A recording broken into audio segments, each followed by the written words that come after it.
نحمده ونصلي على رسوله الكريم اما بعد فاعوذ باللہ من الشیطان الرجیم بسم اللہ الرحمن الرحیم۔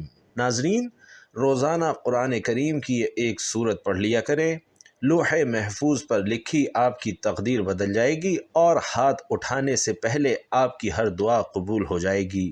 شروع اللہ کے نام سے جو بڑا مہربان نہایت رحم کرنے والا ہے، اور لاکھوں کروڑوں درود و سلام نبی رحمت، نبی آخر الزماں حضرت محمد مصطفیٰ صلی اللہ علیہ وسلم پر، آپ کی ازواج مطہرات پر، آپ کی آل اولاد پر، آپ کے تمام صحابہ کرام اور صحابیات پر، اور آپ صلی اللہ علیہ وسلم کی پوری امت پر۔ ناظرین، اس ویڈیو میں ایک ایسا عمل پیش کیا جا رہا ہے کہ جس کو کرنے سے انشاءاللہ آپ کی ہر دعا اللہ کی بارگاہ میں مقبول ہوگی اور کوئی حاجت، کوئی پریشانی باقی نہ رہے گی۔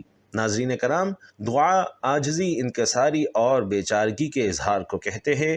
عبادت کی اصل روح اللہ کے سامنے اس کی قدرت و اطاعت اور اپنی کمائیگی اور ذلت کا اظہار کرنا ہے۔ دعا کو عبادت کا مغز کہا گیا ہے، اور ہر عبادت کی طرح دعا بھی ایک عبادت ہے جس کو ادا کرنے کے لیے نہ وقت کی قید ہے نہ جگہ کی قید ہے۔ یہ ایسی عبادت ہے جو ہر جگہ اور ہر وقت کی جا سکتی ہے۔ دعا صرف اللہ سے کی جائے، یہ اللہ کا حق ہے۔ وہ کسی کو مایوس نہیں کرتا۔ کسی اور سے دعا کرنا شرک کے زمرے میں آتا ہے۔ ناظرین، دعا ان اہم عبادات میں سے ہے جن کا اللہ نے اپنے بندوں کو باقاعدہ حکم دیا ہے۔ اللہ نے اس کی قبولیت کا وعدہ بھی کیا ہے اور اس سے آراز کرنے والوں کو وعید بھی سنائی ہے۔ اللہ کے ارشاد کا مفہوم ہے کہ تمہارے رب نے کہا، تم مجھ سے دعا کرو، میں تمہاری دعا قبول کروں گا۔ یقین مانو، جو لوگ میری عبادت سے خود سری کرتے ہیں وہ ابھی ذلیل ہو کر جہنم میں پہنچ جائیں گے۔ تمہارے رب نے کہا، مجھے پکارو، میں تمہاری پکار کو قبول کروں گا۔ ناظرین، اللہ کے رسول صلی اللہ علیہ وسلم کا فرمان ہے کہ تمہارا پروردگار باحیا اور سخی ہے۔ جب اس کا بندہ اس کی جانب دونوں ہاتھوں کو اٹھاتا ہے تو اللہ کو اس بات سے حیا آ جاتی ہے کہ انہیں خالی ہاتھ لوٹائے۔ ناظرین کرام، دعا عبودیت کی علامت ہے اور اس کے وسیلے سے بندہ اللہ کی توجہ طلب کرتا ہے اور اس سے مدد اور رحمت حاصل کرتا ہے۔ اس کے ذریعے سے وہ اپنی حاجت کی درخواست اور اپنی بے بسی کا اظہار اپنے پروردگار سے کرتا ہے، غیر اللہ کی طاقت اور قوت سے برت کا اظہار کرتا ہے۔ چنانچہ ہمیں قرآن مجید کے آغاز میں بھی دعا ملے گی اور اختتام میں بھی۔ سورۃ الفاتحہ میں بندہ اللہ کی تعریف کے ساتھ اس کے سامنے اپنی درخواست پیش کرتا ہے۔ اسی طرح معوذتین میں بھی وہ اللہ کی پناہ طلب کرتا ہے۔ فضیلت دعا کے بارے میں پیارے آقا صلی اللہ علیہ وسلم کا فرمان عالی شان ہے کہ دعا سراسر عبادت ہے۔ دعا اللہ کے نزدیک تمام چیزوں سے بہتر ہے۔ حضرت ابو ہریرہ رضی اللہ تعالی عنہ کی روایت ہے کہ نبی علیہ الصلاۃ والسلام نے فرمایا کہ کوئی چیز اللہ کے نزدیک دعا سے بہتر نہیں ہے۔ ناظرین کرام، دعا سے مسلمانوں کے باہمی تعلقات استوار ہوتے ہیں۔ ارشاد باری تعالی کا مفہوم ہے، اور جو ان کے بعد آئیں وہ کہیں گے کہ اے ہمارے پروردگار، ہمیں بخش دے اور ہمارے ان بھائیوں کو بھی جو ہم سے پہلے ایمان لا چکے ہیں۔ نبی علیہ الصلاۃ والسلام نے فرمایا کہ وہ چیزیں جو مرنے کے بعد بھی میت سے منقطع نہیں ہوتی، ان میں سے ایک دعا بھی ہے۔ ناظرین، دعا ایسی عبادت ہے جس کے لیے نہ کوئی وقت متعین ہے نہ کوئی حالت متعین ہے۔ انسان کسی بھی وقت بلند آواز سے یا آہستہ، سفر، حضر، صحت، مرض، غرض کسی بھی حالت میں دعا کر سکتا ہے۔ سختی، آزمائش اور مصیبت کے ازالے کے لیے بھی دعا کا اہتمام لازمی کرنا چاہیے۔ حضرت ابراہیم علیہ الصلاۃ والسلام نے وطن سے ہجرت کرتے وقت فرمایا تھا کہ میں اپنے پروردگار سے دعا مانگ کر محروم نہیں رہوں گا۔ حضرت زکریہ علیہ السلام نے فرمایا تھا کہ کبھی بھی تجھ سے دعا کر کے میں محروم نہیں رہا۔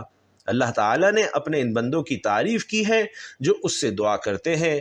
فرمایا کہ یہ لوگ نیک کاموں کی طرف جلدی کرتے تھے اور ہمیں لالچ، طمع، ڈر اور خوف سے پکارتے تھے، اس حال میں کہ ان پر خشوع اور خضوع کی کیفیت طاری ہوتی تھی۔ ناظرین کرام، بندہ دعا سے اس عمل کا ثواب بھی حاصل کر لیتا ہے جس کو اس نے انجام ہی نہ دیا ہو۔ نبی پاک صلی اللہ علیہ وسلم نے فرمایا کہ جس نے صدق دل کے ساتھ اللہ سے شہادت کی تمنا کی، اللہ اسے شہیدوں کے درجے تک پہنچا دے گا، اگرچہ اس کی موت بستر پر ہو۔ حضرت ابو ہریرہ رضی اللہ تعالی عنہ فرماتے ہیں کہ رسول علیہ الصلاۃ والسلام نے فرمایا، جو شخص اللہ سے دعا نہیں مانگتا اللہ اس سے ناراض ہو جاتا ہے، اور یہ کہ 3 آدمیوں کی دعا کبھی رد نہیں ہوتی۔ رسول علیہ الصلاۃ والسلام نے فرمایا کہ 3 آدمیوں کی دعا ضرور قبول ہوتی ہے جس میں کوئی شک نہیں: مظلوم کی دعا، مسافر کی دعا، اور والد کی اپنے بیٹے کے حق میں دعا۔ ناظرین، دعا کے آداب میں ہے کہ دعا کے قبول ہونے میں جلدی نہ کی جائے۔ حدیث شریف کا مفہوم ہے کہ اللہ 3 آدمیوں کی دعا کو قبول نہیں فرماتے: ایک وہ جو گناہ کی دعا مانگے، دوسرا وہ جو ایسی بات چاہے کہ قطع رحمی ہو، اور تیسرا وہ جو دعا کی قبولیت میں جلدی کرے کہ میں نے دعا مانگی تھی اب تک قبول کیوں نہیں ہوئی۔ ناظرین محترم، دعا کی قبولیت کی شرائط میں سے چند شرائط یہ ہیں کہ دعا کرنے والا خدا کی قائم کردہ حدود سے تجاوز اور گناہ کبیرہ پر اصرار کرنے والا نہ ہو۔ اللہ تعالیٰ گناہ کبیرہ پر اصرار کرنے والے کی دعا قبول نہیں کرتے۔ دعا کرتے وقت داعی کو اس بات پر کامل یقین ہو کہ اللہ کے سوا کوئی قادر نہیں، اور صدق دل، حضور قلب اور خشوع اور خضوع کے ساتھ دعا کرے۔ دعا دل غافل اور لاپرواہ ہو اور زبان پر دعا کے کلمات ہوں تو یہ دعا قبول نہیں ہوتی۔ نبی کریم صلی اللہ علیہ وسلم کا فرمان عالی شان ہے کہ اللہ تعالیٰ نے غافل اور بے توجہ دل کی دعا قبول نہیں فرماتے۔ دعا کرنے والے کے لیے یہ بھی ضروری ہے کہ حرام کھانے پینے سے بچتا ہو اور دعا کے بارے میں عجلت اور بے صبری نہ کرتا ہو۔ اس کے ساتھ ہی ساتھ ہمارے پیارے آقا صلی اللہ علیہ وسلم نے ہمیں دعا کرنے کا طریقہ بھی سکھلا دیا کہ دعا کرتے وقت دونوں ہاتھوں کو پھیلا کر رکھا جائے، دونوں ہاتھ مونڈوں کے برابر ہوں۔ پہلے اللہ کی حمد و ثنا بیان کی جائے اور پھر آپ صلی اللہ علیہ وسلم پر درود شریف پڑھا جائے۔ ناظرین کرام، ثواب کی نیت سے ایک بار درود شریف میرے ساتھ بھی پڑھیے گا تاکہ آپ صلی اللہ علیہ وسلم کی ذات گرامی پر ہم اسے تحفتاً ہدیتاً پیش کر سکیں۔ اللہم صلی علی محمد وعلی آل محمد کما صلیت علی ابراہیم وعلی آل ابراہیم انک حمید مجید۔ اللہم بارک علی محمد وعلی آل محمد کما بارکت علی ابراہیم وعلی آل ابراہیم انک حمید مجید۔ تو ناظرین، دعا سے پہلے اللہ کی حمد و ثنا بیان کی جائے اور پھر آپ صلی اللہ علیہ وسلم پر درود بھیجا جائے، پھر دعا کی جائے، اور دعا کرتے وقت آواز پست ہو، کیونکہ خود اللہ نے دعا کے آداب بتاتے ہوئے ارشاد فرمایا کہ تم اپنے اللہ کو گریہ و زاری کے ساتھ اور چپکے چپکے پکارو۔ ناظرین محترم، احادیث اور علماء کرام کی پند و نصیحت سے ثابت ہے کہ چند ایسے اعمال اور عملیات بھی ہیں کہ اگر انہیں کر لیا جائے تو دعا کی مقبولیت میں اضافہ ہو جاتا ہے۔ خود نبی علیہ الصلاۃ والسلام کی بہت سی احادیث میں یہ درس ملتا ہے کہ ایسے کون کون سے اوقات ہیں کہ جن میں دعا کی قبولیت کے امکانات بڑھ جاتے ہیں۔ رسول علیہ الصلاۃ والسلام نے فرمایا کہ ہمارا رب ہر رات کے آخری تہائی حصے میں دنیا کے آسمان پر نزول فرماتا ہے اور فرماتا ہے کہ کون ہے جو مجھ سے دعا کرے کہ میں اس کی دعا قبول کروں، کون ہے جو مجھ سے مانگے کہ میں اسے عطا کروں، کون ہے جو مجھ سے بخشش طلب کرے کہ میں اسے بخش دوں۔ ناظرین، نبی کریم صلی اللہ علیہ وسلم نے فرمایا کہ جمعے کے دن میں ایک ایسی گھڑی ہے جس میں کوئی مسلمان اللہ سے بھلائی مانگتا ہے تو اللہ اسے عطا فرما دیتا ہے، اور وہ وقت مختصر ہے۔ اور علماء کے مطابق یہ وقت جمعے کے دن عصر کے بعد یا خطبے کے دوران ہو سکتا ہے۔ نبی علیہ الصلاۃ والسلام نے فرمایا کہ 2 دعائیں رد نہیں کی جاتی: اذان کے وقت اور صفوں کے درمیان، یعنی نماز کے لیے صف بندی کے وقت۔ نبی کریم صلی اللہ علیہ وسلم نے یہ بھی فرمایا کہ بندہ اپنے رب کے سب سے قریب سجدے کی حالت میں ہوتا ہے، پس تم اس میں زیادہ دعا کیا کرو۔ نبی کریم صلی اللہ علیہ وسلم نے یہ بھی فرمایا کہ 3 لوگوں کی دعا رد نہیں کی جاتی: روزہ دار کی افطار کے وقت، عادل حکمران کی دعا اور مظلوم کی دعا۔ پیارے آقا صلی اللہ علیہ وسلم کا یہ بھی فرمان ہے کہ 2 دعائیں رد نہیں کی جاتی یا شاذ و نادر ہی رد ہوتی ہیں: اذان کے وقت کی دعا اور بارش کے وقت کی دعا۔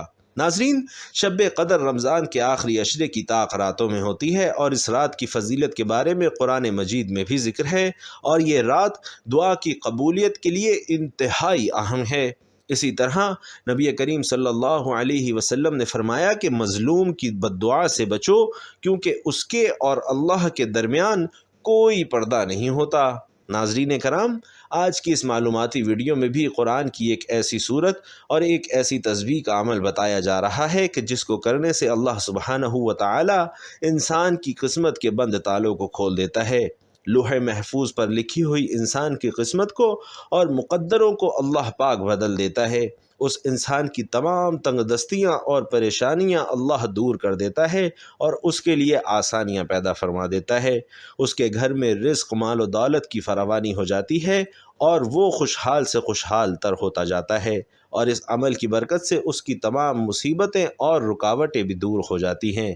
محترم ناظرین، یاد رکھیے کہ نماز عصر کی بہت زیادہ فضیلت اور اہمیت احادیث میں بیان کی گئی ہے، کیونکہ یہ دن ڈھلتے وقت کی نماز ہے، اور اس کی فضیلت میں آتا ہے کہ جب انسان اس دنیا سے رخصت ہو جاتا ہے اور قبر میں جاتا ہے تو روایت میں ہے کہ قبر میں میت کو دن ڈھلتے یعنی سورج ڈھلنے کا وقت دکھایا جاتا ہے، جیسا کہ عصر کے وقت پر سورج غروب ہوتا ہوا دکھائی دیتا ہے۔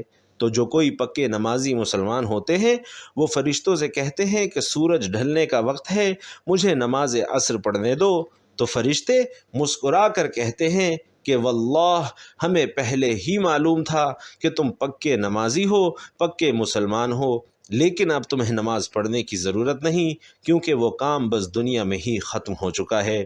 ناظرین محترم، انسان اپنی زندگی میں جو اعمال سب سے زیادہ کرتا ہے تو مرتے وقت وہ اعمال خود بخود اس کے دماغ میں ایک فلم کی طرح چلنے لگتے ہیں اور اس کی زبان پر وہ کلمات جاری ہو جاتے ہیں۔ ہسپتال میں جاب کرنے والے اکثر ڈاکٹر حضرات بتاتے ہیں کہ کچھ ایسے مریض ہوتے ہیں جو مرتے وقت گانے گنگنانے لگتے ہیں، اور اس کی وجہ یہی ہوتی ہے کہ وہ اس دنیا میں رہتے ہوئے اپنی پوری توجہ گانے بجانے میں لگا دیتے ہیں۔ تو جس انسان کی زندگی میں نمازوں کی بہت زیادہ اہمیت ہوتی ہے وہ مرتے دم بھی نماز کی ہی فکر کرتا ہے اور اسی کا ذکر کرتا ہے۔ ناظرین، عصر کی نماز کی بہت زیادہ فضیلت بیان فرمائی جاتی ہے، اور فرمایا گیا کہ جس انسان نے اپنی عصر کی نماز جان بوجھ کر چھوڑ دی تو اس نے اتنا نقصان کیا کہ گویا اس کا تمام مال و متاع، اس کے اہل و عیال اور اس کی تمام دولت اس سے چھین لی گئی ہو۔ لہٰذا ناظرین کرام، اپنی روزانہ کی عصر کی نماز کی بہت زیادہ فکر کیا کریں اور کسی طور بھی عصر کی نماز کو قضا نہ ہونے دیا کریں۔ آئیے اب وظیفے کی جانب چلتے ہیں کہ جب آپ عصر کی نماز ادا کر لیتے ہیں تو اسی جگہ یعنی جائے نماز پر بیٹھے بیٹھے آپ نے تشہد کی حالت میں نبی کریم صلی اللہ علیہ وسلم پر درود سلام پڑھنا ہے۔ درود پاک آپ کوئی سا بھی پڑھ سکتے ہیں، آپ چاہیں تو آسان اور مختصر سا درود صلی اللہ علیہ وآلہ وسلم پڑھ لیں یا صلی اللہ علی محمد پڑھ لیں، لیکن ناظرین کوشش کریں کہ درود ابراہیمی ہی پڑھا جائے، کیونکہ اس کی فضیلت اور اس کی اہمیت سب سے زیادہ ہے۔ خود نبی کریم صلی اللہ علیہ وسلم نے ہمیں اس درود پاک پڑھنے کی تلقین فرمائی ہے۔ درود پاک پڑھ لینے کے بعد آپ نے دل ہی دل میں اپنی مقصد، اپنی حاجت اور اپنی خواہش کی نیت کر لینی ہے، یعنی آپ کی جو بھی دلی مراد ہے اور جس کام کے لیے بھی آپ یہ عمل کر رہے ہیں اس کی نیت ایک بار دل میں ضرور کر لیں۔ مثال کے طور پر آپ کو زیادہ مال و دولت کی ضرورت ہے تو اس چیز کی نیت کر لیں، اگر کوئی اور دنیاوی حاجت اور پریشانی ہے تو اس کی نیت کر لیں۔ ناظرین کرام، آئیے تھوڑا سا آپ کو یہ بھی بتا دیں کہ ہم دنیا داروں اور اللہ کے پیاروں کی دعاؤں میں کیا فرق ہوتا ہے۔ جان لیجئے کہ اللہ کے نیک بندے جب بھی دعا کرتے ہیں وہ کوئی دنیاوی حاجت طلب کرنے کے بجائے اپنے لیے جنت الفردوس میں گھر طلب کرتے ہیں۔ وہ دعا کرتے ہیں کہ یا اللہ پاک، آج کی رات مجھے سرکار دو عالم صلی اللہ علیہ وسلم کی زیارت ہو جائے، یا میرا ٹھکانہ قیامت میں ہمارے نبی کریم صلی اللہ علیہ وسلم کے ساتھ ہو، یا پھر مجھے حضرت موسیٰ علیہ السلام کا پڑوس نصیب ہو جائے، یا پھر اللہ میرے والدین کو ان خوش قسمت ترین لوگوں میں شامل فرما دے جو بغیر حساب کتاب کی جنت میں داخل ہوں گے، یا پھر اے اللہ میری اولاد کو ہر طرح کی برائی سے، فتنوں سے اور جہنم کی آگ سے محفوظ فرما دے، یا پھر اپنی نسلوں کے لیے اللہ رب العزت سے ہدایت اور جنت کا وعدہ مانگ لیتے ہیں۔ ناظرین، ہم دنیا دار لوگوں کا پورا دھیان صرف اور صرف دنیاوی حاجات کے حصول کی طرف ہی رہتا ہے کہ ہمیں فلاں چیز مل جائے، فلاں چیز مل جائے، فلاں شخص مجھے بے حد پسند آ گیا ہے وہ مل جائے، فلاں کاروبار کا میں مالک بن جاؤں، فلاں گاڑی میرے پاس آ جائے، یا پھر میرا فلاں فلاں فلاں کام ہو جائے۔ تو جان لیجئے کہ دنیاوی لحاظ سے اللہ سبحانہ و تعالیٰ کے حضور اپنی حاجات اور دعائیں پیش کرنا بھی کوئی غلط بات نہیں، اور یہ بھی عین دین اسلام کے مطابق ہے، کیونکہ اللہ سبحانہ و تعالیٰ ہمیں خود اس بات کی تلقین فرما رہا ہے کہ جو بھی مانگو صرف اپنے پروردگار سے مانگو۔ تو ناظرین، چاہے آپ کی دنیاوی حاجت ہے، روحانی حاجت ہے، یا پھر اخروی حاجت ہے، آج کی یہ تسبیح اور آج کا یہ وظیفہ ان سب کو کروانے کے لیے بہترین عمل اور وظیفہ ہے۔ کرنا یہ ہے کہ ہر روز جب آپ نماز عصر پڑھ چکے ہوں تو وہیں جائے نماز پر بیٹھے بیٹھے آپ نے یہ عمل کر لینا ہے۔ انتہائی مختصر لیکن انتہائی منافع بخش عمل ہے۔ یقین کیجئے کہ اگر آپ آج کا بتایا ہوا یہ عمل اپنی روزمرہ کی زندگی میں شامل کر لیں گے تو آپ کو کسی قسم کے دوسرے عمل کی کبھی ضرورت نہیں پڑے گی، کیونکہ آپ کی ہر طرح کی دنیاوی اور اخروی حاجات اسی ایک عمل سے انشاءاللہ پوری ہوتی جائیں گی۔